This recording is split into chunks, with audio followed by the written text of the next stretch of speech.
आप सुन रहे हैं हॉरर स्टोरी जिन्नात का बसेरा। वे सारे जिन्नात मुफ्ती साहब को खूंखार भरी निगाहों से देखते हुए उनकी तरफ बढ़े चले आ रहे थे। मुफ्ती साहब ने फिर भी हिम्मत की और उन्होंने फिर से ताबीज निकालकर जलाया और उसकी राख जिन्नातों के ऊपर फेंक दी। मुफ्ती साहब ने ये प्रक्रिया कई बार की। राबिया के शरीर में जो जिन था उसके अलावा बाकी के जिन पर ताबीजों का बड़ा असर हुआ। वे तड़पते चीखते हुए धुआं बनकर गायब हो गए। ये देखकर जो जिन था वो गुस्से में आ गया और गुर्राते हुए मुफ्ती साहब से बोल रहा था, तूने मेरे परिवार को तकलीफ पहुंचाई है, मैं तुझे जिंदा नहीं छोड़ूंगा, अब तू मर। इतना कहकर जिन्नात ने अपना मुंह खोला। मुफ्ती साहब का काम जारी था। इससे पहले कि जिन्नात कुछ करता, मुफ्ती साहब ने फिर से ताबीज जलाकर राख जिन पे फेंक दी। रुक जा, ये जिन्नात की आवाज में तड़प थी, लेकिन मुफ्ती साहब अपना काम जारी रखे हुए थे। अपना काम रोक दे, छोड़ दे। जिन्नात तड़प कर मुफ्ती साहब से गुहार लगा रहा था, छोड़ दूंगा, लेकिन इससे पहले तो इस बच्ची के शरीर को छोड़ दे और चला जाए यहाँ से। मुफ्ती साहब ने जिन से बोला, ये ले, छोड़ दिया, चला जाऊंगा मैं यहाँ से, लेकिन तू इस ताबीज की राख को मुझ पर मत डाल, मुझे इससे तकलीफ होती है। जिन्नात ने इतना कहते ही राबिया का शरीर छोड़ दिया और राबिया झटके से फर्श पे आ गिरी। अब वो जिन अपने असली भयानक रूप में हवा में था। अब तो इस परिवार को कभी परेशान नहीं करेगा और यहाँ से हमेशा के लिए चला जाएगा। मुफ्ती साहब ने उस जिन से बोला, जा रहा हूँ मैं यहाँ से हमेशा के लिए। इतना कहते ही वो जिन धुआं बनकर गायब हो गया। मुफ्ती साहब ने आंखें बंद करके कुछ महसूस करने की कोशिश की और आंखें खोलकर निजाम से बोले, और निजाम साहब, अब वो जिन यहाँ से हमेशा के लिए जा चुका है।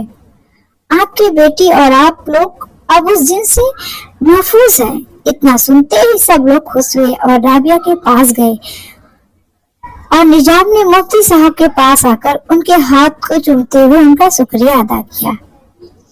वे सभी राबिया को जगाने की कोशिश कर ही रहे थे। वो बेहोश थी। अचानक सीमा की चीख सुनाई दी सबको।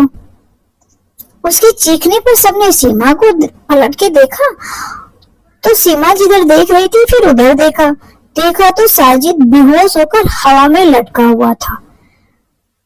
साजिद सब देखकर एक साथ चीख पड़े। मुफ्ती साहब भी साजिद को देख रहे थे। तभी जिन्नात की भयानक हंसी हवा में गूंज उठी और हंसते ही जा रहा था। तुझे क्या लगता है मुफ्ती, तेरी ताबीजों से मैं डर गया? जिन्नात गुर्राते हुए बोला, तू मेरा कुछ नहीं बिगाड़ सकता। मैं कोई मामूली जिन्नात नहीं हूँ, मैं हजारों साल पुराना जिन्नात हूँ। फिर जिन्नात की भयानक और रौबदार आवाज हवा में गूंज गई। मुफ्ती साहब के साथ सभी साजिद को देखते हुए जिन्नात की बात सुन रहे थे। ले जा रहा हूँ मैं इस लड़के को अपने साथ। अब तो इस लड़के को कभी नहीं देख पाओगे। जिन्नात ने गुर्राते हुए सबसे बोला, नहीं, छोड़ दो मेरे बेटे को। कौसर ने जिन्नात की बात को सुनकर चीखते हुए उसकी तरफ दौड़ गई। रुक जाओ, वहाँ खतरा है। कौसर को साजिद के पास जाते हुए देखकर मुफ्ती साहब ने कौसर को रोकना चाहा, पर बहुत देर हो चुकी थी। देखते ही देखते कौसर का जो दुपट्टा है वो कौसर के गले में फंदा बनकर कौसर को ऊपर की तरफ खींचने लगा। ये देखकर वहां सब लोग चीखने चिल्लाने लगे। गले में फंदा लगने से कौसर तड़पने लगी और उसकी आंखें बाहर आ गई। कौसर की ऐसी हालत देखकर निजाम और जावेद जिन्नात से कौसर की जिंदगी की भीख मांगने लगे, लेकिन जिन्नात शैतानी हंसी हंसते जा रहा था। उस पर उनके भीख मांगने का कोई असर नहीं पड़ रहा था। कौशल की रूह कौशल के जिस शरीर को छोड़ चुकी थी और जन्नत साजिद को लेकर वहां से गायब हो गया। उस घर में मातम सा छा गया था, सबकी हालत बेहद खराब थी। राबिया को तो मालूम ही नहीं था कि सब क्या हो रहा है, क्योंकि वो बेहोश थी। शाम को कौशल की शरीर को उठाया गया और कब्रिस्तान ले जाया गया। मुफ्ती साहब बहुत परेशान थे, आखिर उनसे इतनी बड़ी गलती कैसे हो गई। उन्हें सबसे पहले इस परिवार की हिफाजत के लिए कुछ तरीका ढूंढना चाहिए था। 2 दिन हो गए कौशल को तो दफनाए हुए। जिन्नात ने उन लोगों को दोबारा परेशान नहीं किया था और साजिद का भी तो कुछ पता भी नहीं था कि वो जिन्नात उसको लेके कहाँ गया।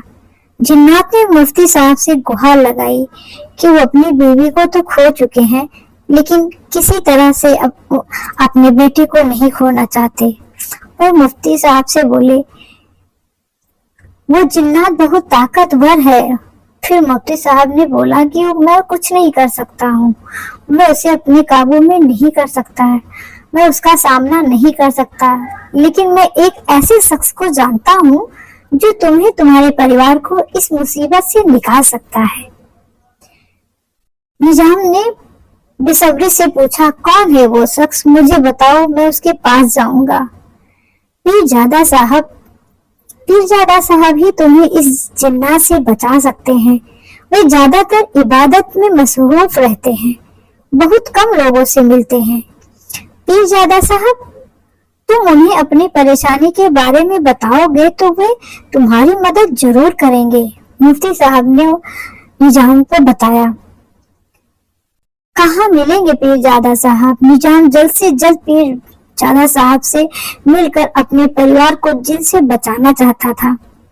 यहाँ से 1.5 घंटे की दूरी पर एक मजार है, वे वही मजार पर ही रहते हैं। उसके बाद मुफ्ती साहब और निजाम पीरजादा साहब से मिलने के लिए मजार के लिए निकल गए। जाने से पहले मुफ्ती साहब ने घर के सभी लोगों को एक ताबीज दे दिए थे। इन ताबीजों को अपने गले में डाल लो, इनके रहते हुए जिन तुम्हारा कुछ नहीं बिगाड़ सकेगा। भले ही मैं जिन को काबू में नहीं कर सका, लेकिन मेरे ताबीज से जिन से तुम्हारी हिफाजत जरूर करेगा। निजाम कार ड्राइव कर रहे थे। 1.5 घंटे का सफर उन्हें सदियों का सफर लग रहा था। उधर जावेद, सीमा, राबिया अदनान के साथ था। उसे डर था कहीं जिन फिर से ना आ जाए। 1.5 घंटे बाद निजाम और मुफ्ती साहब मजार पर पहुंच जाते हैं। शाम होने को आई थी। मजार की जितनी लाइटें थी सब जल चुकी थी। वहां आने वालों का भीड़ लगा हुआ था। इस वक्त भी लोग मजार पर आकर मन्नत मांग रहे थे। मुफ्ती साहब ने एक आदमी को रोककर उससे पीरजादा साहब के बारे में पूछने लगे। आदमी ने अंदर जाने के लिए एक राहदारी की तरफ इशारा करके बताया कि इधर से जाना है। वे दोनों उस राहदारी की तरफ बढ़ गए और उस पतली सी राहदारी से गुजरते हुए एक बड़े से कमरे में आ गए। वहां कुछ लोग बैठे हुए थे। वहां से गुजरते हुए एक आदमी से मुफ्ती साहब ने पीरजादा साहब से मिलने की इच्छा जाहिर की। उस आदमी ने कहा कि पीरजादा साहब उस वक्त किसी से नहीं मिलते, क्योंकि वे इस समय इबादत करते हैं और ये उनके इबादत का वक्त है। मुफ्ती साहब ने उस आदमी की मिन्नतें की, लेकिन वो नहीं माना। फिर मुफ्ती साहब ने उस आदमी के सामने अपनी हकीकत बयां की। तब कहीं जाकर उस आदमी ने हामी भरी और फिर पीरजादा साहब के कमरे की तरफ बढ़ गया। 2 मिनट बाद फिर वापस आया तो वो आदमी बाहर आया तो उन्हें अंदर जाने के लिए कहा। मुफ्ती साहब और निजाम दरवाजे को खोलते हुए कमरे के अंदर गए। कमरे के कोने में जमीन पर कालीन बिछाकर उस पर बैठे पीरजादा साहब इबादत में मसरूफ थे। पीरजादा साहब के चेहरे पर एक नूर था। कोई उन्हें देखे तो बस देखता ही रहे। मुफ्ती साहब और निजाम वही जमीन पर बिछी तरी पर बैठ गए। पीरजादा साहब ने अपनी इबादत खत्म करने के बाद उन दोनों को देखा और बोले, तुम्हारी परेशानी की वजह मैं जानता हूँ। पीरजादा साहब, आप कैसे जानते हैं? निजाम ने बोला। तुम्हारे चेहरे की सिकन तुम्हारी परेशानी बयां कर रही है। मुफ्ती साहब, आप तो इतने बड़े आलिम हैं, फिर इतनी बड़ी गलती कैसे कर दी कि एक जान चली गई? वे दोनों पीरजादा साहब की बातें सुनकर हैरान थे कि वे ये सब कैसे जानते हैं। वे कोई मामूली जिन्नात नहीं है, हजारों साल पुराना है, और उस जिन्नात से मैं मिल चुका हूँ 9 साल पहले। पीरजादा साहब ने बताया। वे जिन्नात मुझसे क्या चाहता है और क्यों मेरे परिवार के पीछे पड़ा है? निजाम ने पीरजादा साहब से पूछा। कभी कभी हम इंसान अनजाने में कुछ ऐसी गलती कर देते हैं जिसके बारे में हमें भी नहीं पता होता है। पीरजादा साहब ने निजाम से बोला। लेकिन मैंने और मेरे परिवार ने ऐसी कोई गलती नहीं की जिससे जिन मेरे पीछे पड़ जाए।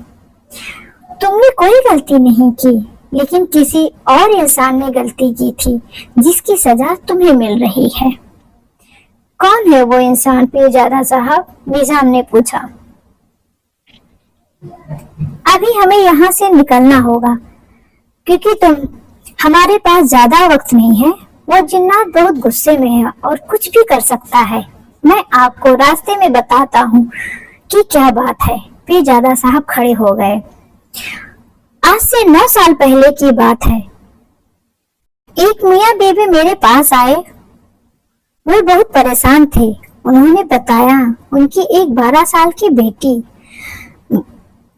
पीरजादा साहब उन्हें सारी बात बता रहे थे। निजाम कार चलाने के साथ साथ पीरजादा साहब की बातों को बड़े गौर से सुन रहे थे। एक ही औलाद थी उनकी। वो अपनी बेटी से बहुत प्यार करते थे। उन्होंने बताया कुछ दिन से उनकी बेटी अजीब हरकतें कर रही थी। वो कभी औरत की आवाज में बात करती तो कभी किसी मर्द की आवाज में। और ये भी बताया कि उनकी बेटी पर किसी रूह का साया है जो बार बार हम सबको मारने की धमकी देती है। हमने आपका बहुत नाम सुना है। इतना कहकर वो मेरे आगे अपनी बेटी को बचाने के लिए गिड़गिड़ाने लगे। मैंने उनसे कहा, मेरे आगे नहीं, उस अल्लाह के आगे गिड़गिड़ाओ जो सबकी मदद करने वाला है। वो अल्लाह है, मैं तो सिर्फ एक जरिया हूँ अल्लाह की मदद लोगों तक पहुँचाने का। पीर साहब वो थोड़ी देर के लिए रुके और थोड़ी देर बाद फिर से बताना शुरू किया कि मैं उसी वक्त उनकी मदद के लिए उनके साथ उनके घर रवाना हुआ। मुझे उनके घर में कदम रखते ही पता चल गया था कि उनकी बेटी पर रूह या आत्मा का असर नहीं, बल्कि उनकी बेटी एक जिन के कब्जे में है और वो जिन उनसे क्या चाहता था। ये जानने के लिए मैंने उस जिन को बुलाया जो उस बच्ची के शरीर पर कब्जा किए हुए था। दोस्तों, बाकी की स्टोरी अगले भाग में।